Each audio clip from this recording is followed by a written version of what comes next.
할렐루야, 조나시입니다. 오늘도 말씀으로 하루를 시작합니다. 슬기로운 아침 시간 다니엘 3장 말씀입니다.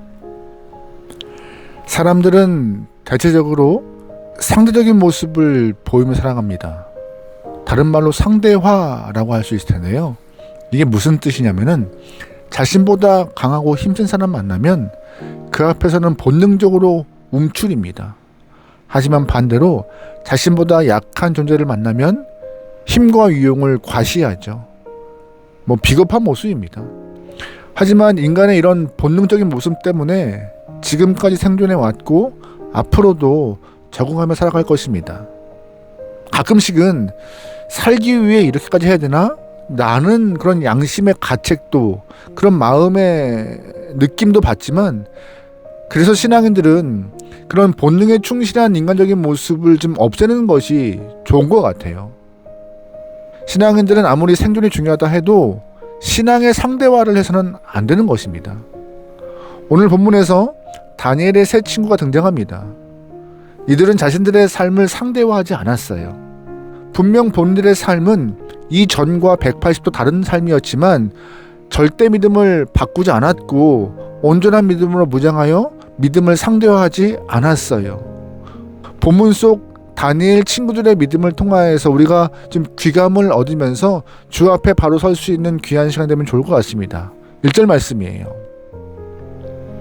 느부갓네살 왕이 금으로 신상을 만들어서 바빌론 지방의 두라 평지에 세웠는데 그 신상의 높이가 60자, 너비가 6자였다. 아멘. 느부갓네살 왕이 금 신상을 만들어서 사람들에게 절하라고 명령하였습니다. 느부갓네살이 갑자기 금신상을 만든 이유가 뭘까요? 꿈 때문입니다. 지난주에 보았던 이야기인데 느부갓네살은 꿈에서 머리는 금이고 팔과 가슴은 은이며 배와 넓적다리는 노시고 종아리와 다리는 새와 진흙으로 섞여있는 큰 신상을 좀 보았어요. 그런데 손대지 않은 뜨인 돌이 신상을 쳐서 느부갓네살이 꿈에서 보았던 그 신상이 넘어지는 꿈을 꾸었던 것이죠. 누구도 느부갓네살의 꿈을 풀지 못했지만 다니엘은 그 꿈을 해석했고 왕은 그 해석을 들었습니다. 먼저 다니엘은 왕의 나라 뒤에 이어서 등장할 나라가 은과 같이 일어날 것이라고 예언하였습니다. 다니엘의 이러한 예언은 느부갓네살에게 큰 충격이었어요. 왜냐하면 자신의 나라는 영원할 줄 알았는데 영원하지 못할 것이라는 말을 듣고 충격에 빠진 것이죠. 아무리 다니엘이 영특하지만 바벨론이 무너지고 다른 나라가 일어난다는 말은 동의할 수가 없는 거였어요.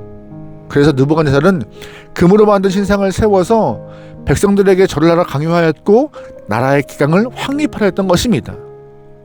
다니엘이 말했던 그 금신상이 무너진다는 해몽에 흔들리지 않고 모든 백성들이 마음이 하나가 되어서 강력한 나라 만들어 보겠다는 각오를 다진 것이죠. 느부갓네살은 피지배국에게 종교적으로 관영적 모습을 보였는데 지금은 그런 모습 보이지 않아요. 나라가 똘똘 뭉쳐서 망해야 하지 않았기 때문에 강한 명령으로 금신상 앞에 절하라라고 명령을 내린 것입니다. 5절 말씀이에요.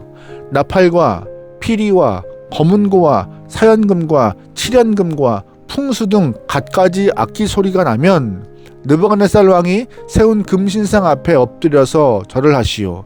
누구든지 엎드려서 절하지 않은 사람은 그 즉시 불타는 화덕 속에 던져 넣을 것이오. 아멘. 느부갓네살은 다니엘의 해석한 꿈 이야기 때문에 굉장히 불안했습니다. 그래서 강하게 명령을 내렸어요. 절하라고요. 금신상 앞에 절하라고 아주 강한 명령을 선포했습니다.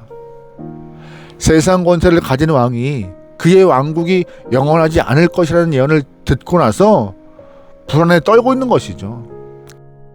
그래서 느부갓네살은 금신상을 만들어 놓고 그 앞에 모든 백성들이 절하게 명령하였고 백성들이 땀만 품지 않도록 예의주시했던 것입니다.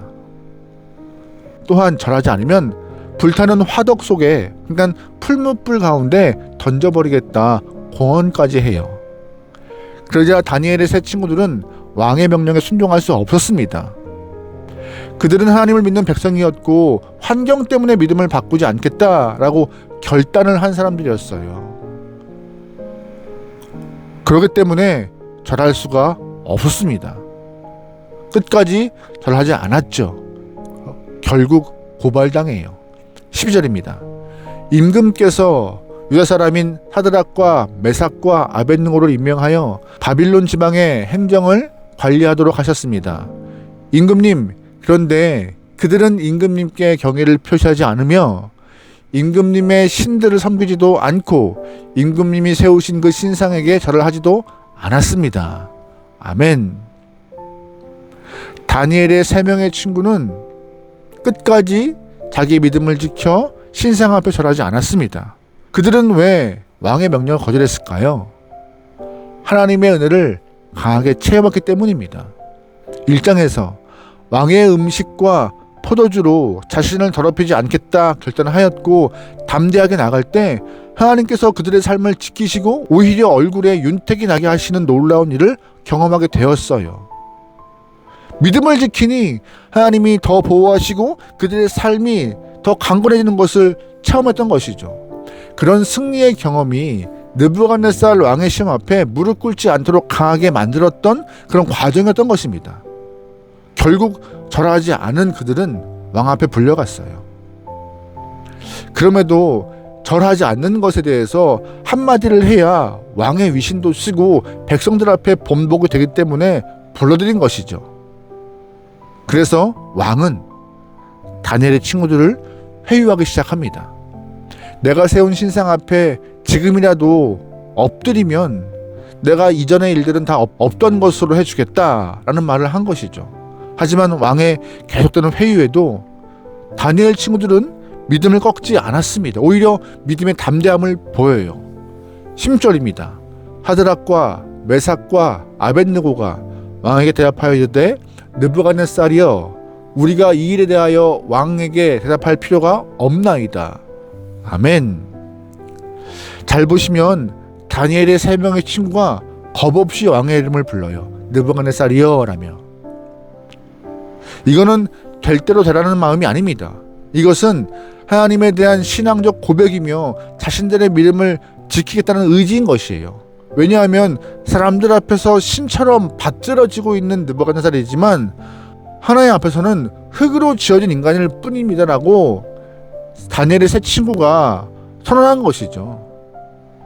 다니엘의 친구들이 보였던 모습은 굉장히 도발적입니다.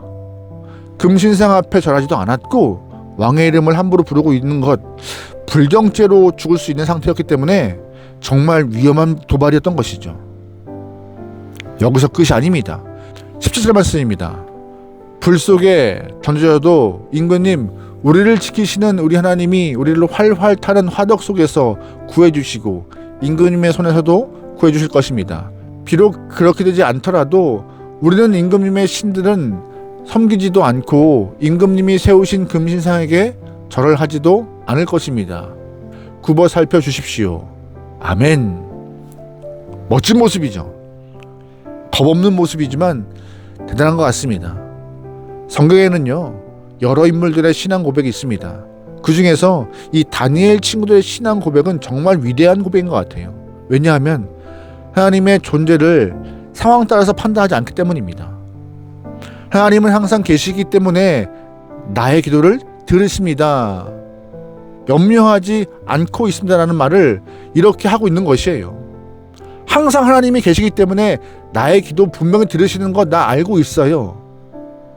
기도의 응답은 하나님의 계획과 뜻에 맡기는 것이고 응답의 결정은 나의 몫이 아니지만 하나님은 항상 계십니다. 내 기도 들으십니다라고 하는 말을 이렇게 했던 것이죠. 하지만 사람들의 일반적인 모습은요 반대로 생각해요. 항상 계시다고 해서 기도했으니 기도의 응답으로 하나님의 존재를 확인하고 싶어하는 것이죠. 기도했는데 응답 없으면 하나님 존재하지 않는다라고 생각합니다. 어리석고 미련한 신앙입니다. 잘 기억하셔야 돼요. 하나님은 존재하십니다. 그리고 우리의 기도를 들으십니다.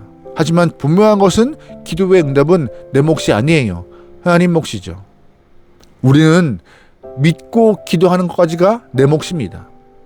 본문에 보세요. 다니엘 친구들 비록 그렇게 되지 않더라도 라고 답을 하면서 믿음을 지켜나가고 있잖아요.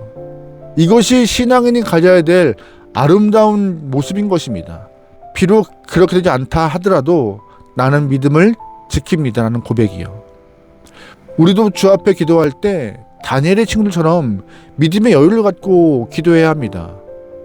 우리는 단편적인 것만 볼 수밖에 없는 약한 존재이고 오래 살아봤자 100년 남짓 인생을 사는 한계가 분명한 영혼들입니다. 게다가 우리는 육체를 입고 있기 때문에 공간적인 한계가 있어요. 동시에 두 공간에 있을 수 없습니다. 하지만 하나님은요, 공간에 구애받지 않으십니다. 시간에도 구애받지 않으세요. 온 세상을 창조하시고 통치하시며 모든 것을 입시적으로 한꺼번에 보시는 분이세요. 그래서 지금 나의 기도가 응답되지 않는 것은 나의 기도를 다각도로 다방면으로 입시적으로 보신 이후에 하나님이 결정하신 것입니다. 하나님 보시기에 응답하지 않는 게 최선인 거예요. 하지만 하나밖에 모르는 우리는 자꾸 미련하게 고집을 부리죠. 하나님 기도했는데 왜 응답하지 않으세요? 왜 잠잠하십니까? 라고 계속 땡깡 부리죠. 그러기에 이제부터 달라져야 합니다.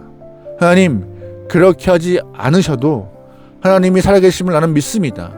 하나님이 가장 선한 길로 인도할 줄 믿습니다라고 기도하는 것이 믿음의 고백이며 하나님 원하시는 기도의 모습인 줄 믿습니다.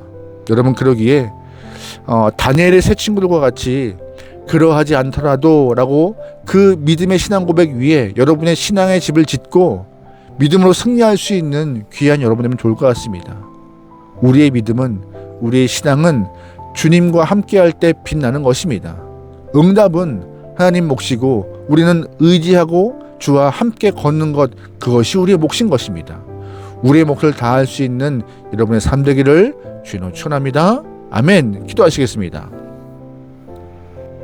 은혜가 풍성하신 하나님, 우리에게 맡겨진 하나님의 길을 옳게 걸어가게 역사하여 주시옵소서. 나의 길을 만들지 않고 주님이 예비하신 길을, 믿음의 길을 뚜벅뚜벅 걷기 원하오니 우리와 함께하여서 믿음의 가치를 잘 지켜낼 수 있도록 역사하여 주시옵소서. 우리를 선한 길로 인도하지 믿습니다. 선한 길로 인도하실 줄을 믿사오니 다른 거 바라보지 않고 주와 함께 믿음의 길을 완주할 수 있도록 우리의 시간들을 주장하여 주시옵소서. 오늘 하루를 맡기오며 예수님의 이름으로 기도합니다. 아멘.